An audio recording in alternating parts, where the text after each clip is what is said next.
Notre-Dame d'Alger, 2 juin 1996, funérailles des moines de Tibérine. D'un hôpital militaire de la banlieue d'Alger arrivent 7 cercueils. Le Premier ministre algérien s'est déplacé, mais le malaise est sur tous les visages. Arrivé de Rome, le supérieur des moines a dû insister pour identifier les corps. On a fini par lui ouvrir les cercueils, mais à l'intérieur, les militaires n'avaient placé que des têtes et du sable. Officiellement, les corps des moines ont disparu. Pas de corps, donc pas d'autopsie ni d'enquête sur la mort de Luc, Christian et les autres. À l'époque ministre des Affaires étrangères, Hervé de Charette n'a ni compris ce qui s'était passé, ni pardonné. Est-ce que vous savez pourquoi on n'a jamais retrouvé les corps? Non, je ne sais pas pourquoi. Je ne sais pas pourquoi. Mais ceci dit, je ne sais pas ce que vous voulez insinuer. On ne les a pas retrouvés.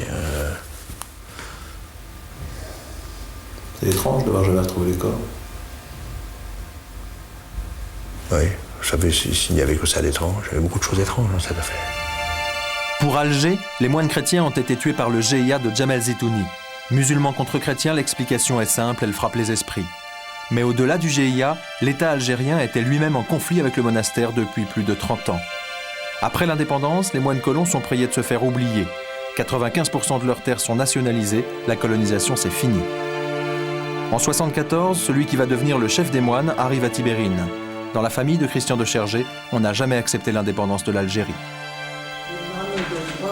Pour s'intégrer dans un pays désormais aux mains du FLN, Christian va tendre la main aux musulmans. Il se passionne pour le Coran, propose à ses frères de prier en arabe et crée même discrètement un groupe de dialogue entre chrétiens et musulmans de la région. Pour lui, le danger intégriste ne vient pas de la population, mais de l'islam officiel, celui du pouvoir. Écoutez ces propos étonnants recueillis par une religieuse en 1993, c'est le dernier témoignage filmé de Christian. Face à la tentation omniprésente d'intégrisme que véhicule tout de même l'islam officiel, nous pouvons, dans la mesure où nous avons des relations anciennes et confiantes avec les voisins, les inviter en permanence à rester ouverts.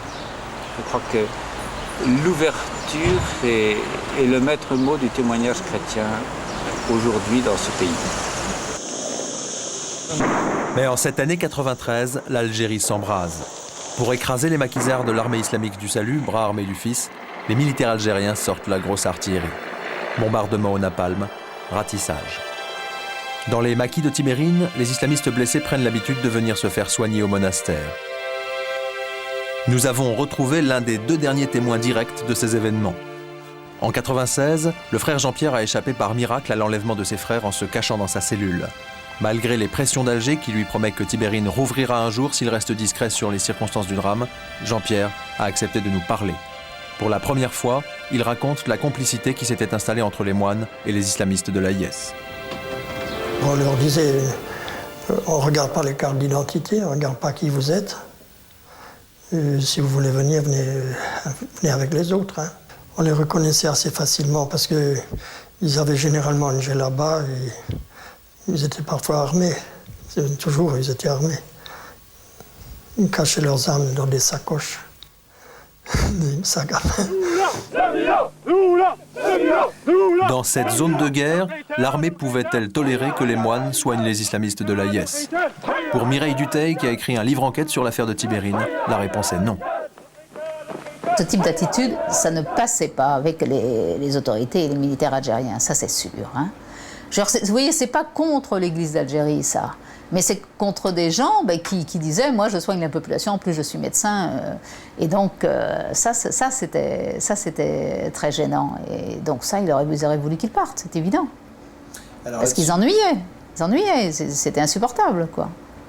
Pensez pour une armée qui mène une guerre de guérilla, c'est insupportable, on n'accepte pas ça. À plusieurs reprises, le préfet de Médéa demande aux moines d'accepter une surveillance militaire ou de quitter la région. Christian refuse, il reste à Tibérine. Pire, il soutient discrètement l'initiative diplomatique la plus ambitieuse mais aussi la plus risquée de la décennie, celle d'une petite communauté chrétienne italienne qui, au nom de la paix en Algérie, va remettre en cause le pouvoir des militaires. Accueillis plusieurs fois à Tibérine, des représentants de cette communauté ont pris contact avec les islamistes de la région, comme Hossein Slimani, le vieux cheikh de Médéa qui connaît bien les dirigeants du FIS. L'objectif de la communauté de Saint-Egidio, c'est qu'un processus démocratique s'enclenche en Algérie pour qu'enfin la paix devienne possible. Fin 1994, nos diplomates chrétiens réussissent leur pari. De l'ex-parti unique FLN aux islamistes du FIS, en passant par les partis démocrates, la quasi-totalité de l'opposition algérienne se retrouve à Rome pour signer un accord de paix. Depuis Tibérine, Christian va applaudir l'initiative. Le frère Christian m'a écrit une lettre très intéressante, et je l'ai avec moi toujours. Il m'a dit, c'est important l'initiative de Sant'Egidio, il y a quelques risques, il y a quelques dangers, il m'a dit, il m'a prévenu de s'occuper, de se mêler des affaires algériennes. Mais il a dit, c'est vrai, il faut chercher un chemin entre les tours sécuritaires et le terrorisme. Le problème pour Christian, c'est que la conférence de Saint-Egidio va servir de tribune à l'opposition algérienne. De Rome, les leaders historiques de la Révolution accusent les généraux d'avoir confisqué le pouvoir. Seul le peuple peut désigner l'autorité et toutes les institutions qui doivent désigner le pays. Après Rome, la communauté internationale comprend qu'une paix est possible en Algérie. Les généraux sont priés de dialoguer avec leur opposition, ils risquent d'y perdre le pouvoir. En soutenant la démarche de Rome, le frère Christian a-t-il été trop loin? Le 27 mars 1996, à 1h15 du matin, un groupe d'hommes armés se présente au monastère de Tibérine. Ils ont l'accent d'Alger et emmènent Christian avec 6 de ses frères. Officiellement, les ravisseurs sont des islamistes de la région. Mais les hommes de l'armée islamique du salut condamnent l'enlèvement. Ils sont d'autant plus en colère que certains des leurs auraient été kidnappés en même temps que les moines. C'est ce qu'un habitant de Médéa raconte au frère Jean-Pierre quelques semaines après le drame. J'ai même entendu dire que les frères avaient été aperçus dans des maisons en contrebas, dans une ferme. Je m'imagine à peu près où ça peut être. Et il y avait des gens de l'AIS qui avaient été pris par les autres, qui étaient prisonniers avec eux. 2, ils se sont échappés, 2 ont été tués et le 3e a réussi à s'enfuir. Et il allait faire une déclaration, je ne sais pas si c'est à la gendarmerie ou à la police. Il a été retenu, il a été fait prisonnier. Les autorités auraient donc été informées du lieu de détention des moines. Sont-elles intervenues? Mystère. Le 30 avril 1996, un émissaire des ravisseurs se présente à l'ambassade de France à Alger. Il remet une cassette à un officier de la DGSE. Sur la bande, les moines déclinent leur identité.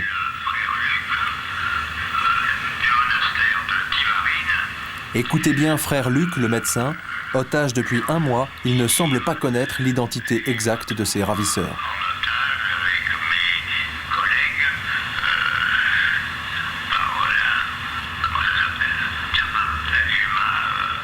Cette cassette est accompagnée d'un communiqué signé d'un certain Djamel Zitouni. Officiellement islamiste, Zitouni s'est illustré en assassinant de hauts dirigeants du FIS. Autre bizarrerie, il demande à Paris de libérer un homme qui n'est même pas détenu en France. Aujourd'hui, la plupart des spécialistes de l'Algérie pensent que Zitouni travaillait en fait pour les services secrets algériens. C'est ce que nous affirmait déjà il y a 1 an le capitaine Haroun, un ex-agent algérien réfugié à Londres. À l'époque, nous n'avions pas diffusé ses propos. Mais depuis, une revue universitaire française puis Le Monde ont publié les accusations d'Haroun sans que son identité ne soit contestée. Voici donc sa version. Nous avons créé de toutes pièces M. Djamel Zitouni. Il a été assisté aussi par un officier de M. Ismail qui s'appelle le lieutenant Mustafa. Tout le temps, donc pas pour rien. Et Zitouni était sincère ou il travaillait pour la sécurité militaire? Mais Zitouni, c'est quelqu'un qui a été... recruté comme pas mal d'autres. Souvenez-vous des gars très très importants, responsables, même créateurs du FIS, ont été recrutés par le service. Monsieur Bachir Frey, Monsieur Saïd Ghechi. Donc ne vous étonnez pas de voir des petits comme Djamel Zitouni être retournés. 2 ans après la mort de ses frères, Jean-Pierre hésite encore à croire qu'ils aient pu être victimes d'un terrorisme d'État. La thèse est pourtant plausible, mais elle sera difficile à prouver. D'abord parce qu'1 mois après le drame, Alger annonçait la mort de Zitouni. Ensuite parce que les militaires algériens ne nous ont pas accordé de visa pour pouvoir poursuivre notre enquête en Algérie.